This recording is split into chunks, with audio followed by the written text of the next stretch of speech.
ஆனா விஜய் அவங்க எப்ப வாய் திறந்தாருங்கன்னா, அவரு படத்தில் நடிச்சுக்கிட்டே இருந்தார். அப்பவெல்லாம் கச்சத்தீவை பத்தி விஜய் பேசியிருக்காரு. இது எப்படியா இருக்குன்னா, இது வடிவேல் அவர் ஒரு படத்துல இருப்பார். காலையில பட்டையெல்லாம் போட்டுட்டு ஆட்டோவை ஸ்டார்ட் பண்ணி போவார். அது காலையங்கள வடிவேல் அப்பா அம்மா காலில் விழுந்து. சாயங்காலம் அதே வடிவேல் அவர் டாஸ்மார்க் வண்டி விடுறா அப்படிம்பார். அந்த மாதிரி தான் இருக்கு. அரசியல் கட்சிக்கு முன்பு நான் வேறு, ஆனா எல்லாமே நம்ம பட்டும் படாம பாசிசம் ஒரு டிக்கடிப்பா, மீனவர் ஒரு டிக்கடி, கச்சத்தீவு ஒரு டிக்கடின்னு எல்லாமே பேசிட்டு போனா மக்கள் எப்படி விஜய் அவர்களை மாற்றமாக பார்ப்பார்கள்? இதே விஜய் அவர்கள் பிரைவேட் ஜெட்ல போறாங்க, ஃபாரின் கண்ட்ரில போய் ஷூட்டிங் பண்றாரு. இப்ப விஜய் அவர்கள் தன்னை இந்தியன்னு சொன்னா 2014க்கு பிறகு விஜய் அவர்களுக்கு மரியாதை கூடியிருக்கா குறைந்திருக்கா?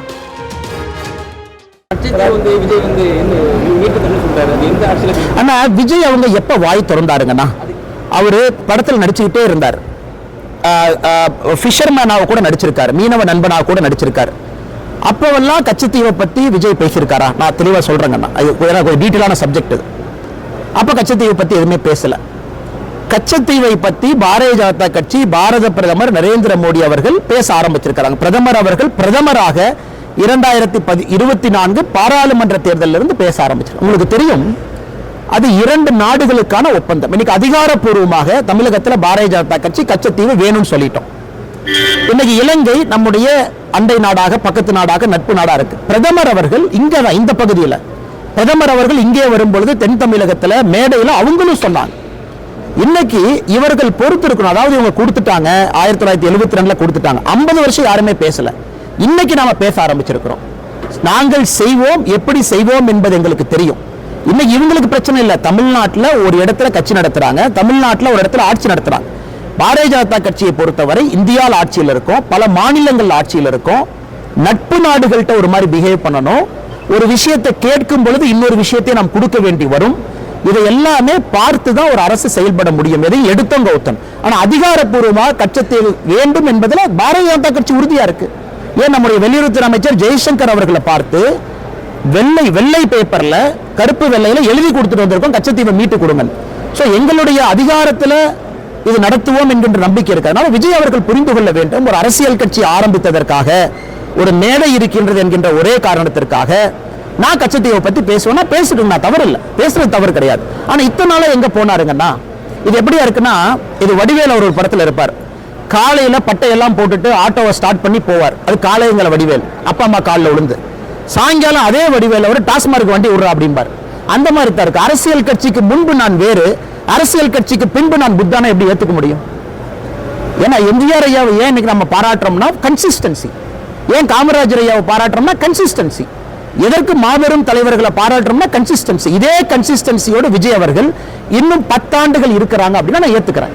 அவர் அரசியல் இன்னைக்கு வந்திருக்காங்க, இன்னைக்கு 2 மேடையில பேசியிருக்காங்க, இன்னைக்கு 1 வருஷமா கருத்து வைக்கிறாங்க. இதே 10 வருஷமா கருத்து வைக்கிட்டோம், அந்த கருத்துக்கு ஒரு வலிமை இருக்கும். கட்சி ஆரம்பித்ததற்காக, பேச வேண்டும் என்பதற்காக திரு விஜய் அவர்கள் இந்த கருத்தை வைப்பதாகத்தான் நாங்கள் பார்க்கின்றோம். ஆனா இலங்கை மீனவர்கள் எத்தனை பேருக்கு நம்ம மீட்டிருக்கோங்கிற புள்ளி விவரம் விஜய் அவர்களுக்கு தெரியுமா? ஆயிரக்கணக்கான மீனவர்களை மீட்டுக் கொண்டு வந்து கொண்டே இருக்கின்றோம். அவர் பேச பேச மீனவர்கள் மீட்டுக்கிட்டே தான் இருக்கிறோம், பேச பேச நடந்துகிட்டே தான் இருக்கு. தமிழக பாரதிய ஜனதா கட்சி எத்தனை முறை டெல்லிக்கு போய் எத்தனை மீனவர்களை மீட்டுக் கொண்டு நாங்க பேசணும் அவருக்கு தெரியுமா? எத்தனை முறை திருவனந்தபுரம் ஏர்போர்ட்ல, சென்னை ஏர்போர்ட்ல, தூத்துக்குடி விமான நிலையத்தில் நம்முடைய மீனவர்களை மீட்டுக் கொண்டு வரும்பொழுது பாரதிய ஜனதா கட்சியினுடைய தொண்டன் தலைவன் இங்கிருந்து மீனவர் ரிசீவ் பண்ணது அவருக்கு தெரியுமா? இல்ல விஜய் அவர்களுக்கு இன்னொன்னு தெரியுமா? அங்கே மீனவனை மீட்ட பிறகு மத்திய அரசு தன்னுடைய சொந்த பணத்துல, நம்முடைய பணத்துல, வரி பணத்துல ஒரு மீனவரையும் டிக்கெட்டை போட்டு இங்க கொண்டு வந்து வீட்டில் இறக்கி விடுறோம். அது விஜய்க்கு தெரியுமா? அல்லது விஜய் அவர்களுக்கு இன்னொன்னு தெரியுமா? 2014க்கு பிறகு ஆழ்கடல் துப்பாக்கி சூட்டுல இறந்த மீனவர்கள் எண்ணிக்கை எவ்வளவு குறைவுன்னு அவருக்கு தெரியுமா? இவ்வளவு சரித்திரம் இருக்கும் பொழுது, இதே காங்கிரஸ் ஆட்சியில 10 ஆண்டு காலம் யூபியா இருக்கும் பொழுது எத்தனை மீனவர்கள் இறந்தார்கள்? 300 நாள் 200 நாள் ஜெயிலில் இருந்தாங்க. 21 நாளைக்கு மேல யாருன்னா இருக்காங்க? ரிப்பீட் அஃபெண்டர்னா 3 மாசம். அதையும் நம்ம பேசி கொண்டு வர்றோம். 2018 இலங்கையில் ஒரு புதிய சட்டத்தை போட்டு, ஒரு படகு மாட்டுச்சுன்னா அதை நாட்டுடனே ஆக்கிடுவோம் புதிய சட்டத்தை இலங்கையில கொண்டு வந்தாங்க. அது விஜய் அவர்களுக்கு தெரியுமா? விஜய் அவர்கள் இந்த மாதிரி பேசுறது எனக்கு ரொம்ப வருத்தம். அதாவது புதியவர்கள் வர்றாங்க, புதிய அரசியல் கொடுக்கறாங்கன்னா கொஞ்சம் அவர்கள் படிக்கணும், தெரிஞ்சுக்கணும், பத்திரிகை நண்பர்கள்ட்ட கேட்கணும், ஒரு சப்ஜெக்ட் டீப்பா போகணும், அப்புறம் நம்ம மக்கள் மன்றத்தில் வைக்கணும். ஆனா எல்லாமே நம்ம பட்டும் படாம பாசிசம் ஒரு டிக்கடிப்பா, மீனவர் ஒரு டிக்கடி, கச்சத்தீவு ஒரு டிக்கெட்னு எல்லாமே பேசிட்டு போனா மக்கள் எப்படி விஜய் அவர்களை மாற்றமாக பார்ப்பார்கள்? அதே திமுக லாங்குவேஜ் அவர் பேசுறாரு, அதே இந்த லாங்குவேஜ் விஜய் பேசுறாங்க. அப்படி இருக்கும்போது எப்படி மாற்றமா? நான் மறுபடியும் சொல்றேங்கன்னா, அவர் அரசியல் வந்திருப்பதை நான் வரவேற்கின்றேன். ஆனா சப்ஜெக்டோட பேசணும். ஒரு மாநாட்டில் பேசுறாங்கன்னா சப்ஜெக்டோட ஆதாரப்பூர்வ அடிப்படையில். உலகத்தில் இன்னைக்கு இந்தியா ஃபாஸ்டஸ்ட் க்ரோயிங் எக்கானமி. ஒரு ஃபாஸ்டஸ்ட் அரசாக இருந்தால் இந்தியாவுடைய வளர்ச்சி இந்த மாதிரி இருக்குமாங்கன்னா, இன்னைக்கு உலக அளவில் இந்தியாவை பொறுத்தவரை மிகப்பெரிய மரியாதை. இதே விஜய் அவர்கள் பிரைவேட் ஜெட்ல போறாங்க, ஃபாரின் கண்ட்ரில போய் ஷூட்டிங் பண்றாரு. இப்ப விஜய் அவர்கள் தன்னை இந்தியன்னு சொன்னா 2014க்கு பிறகு விஜய் அவர்களுக்கு மரியாதை கூடியிருக்கா குறைந்திருக்கா? இதே விஜய் அவங்க துபாய் போனார்னா 2014க்கு முன்பு டபுள் பாடி சர்ச் இருக்கும். இன்னைக்கு சர்ச் இருக்கா விஜய் அவர்களுக்கு? ஏன்னா ஷூட்டிங் எத்தனை நாடு போறாரு, அந்த பெருமை எப்படி வந்துச்சு?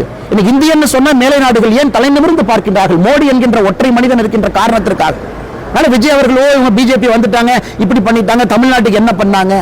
இன்னைக்கு விஜய் அவர்களே தமிழ்நாட்டில் இந்தியாவில் நிம்மதியாக இருக்க முடியும் என்றால் அதற்கு பாரதிய ஜனதா கட்சியினுடைய ஆட்சி, மோடி அவர்கள் ஒரு சாட்சி.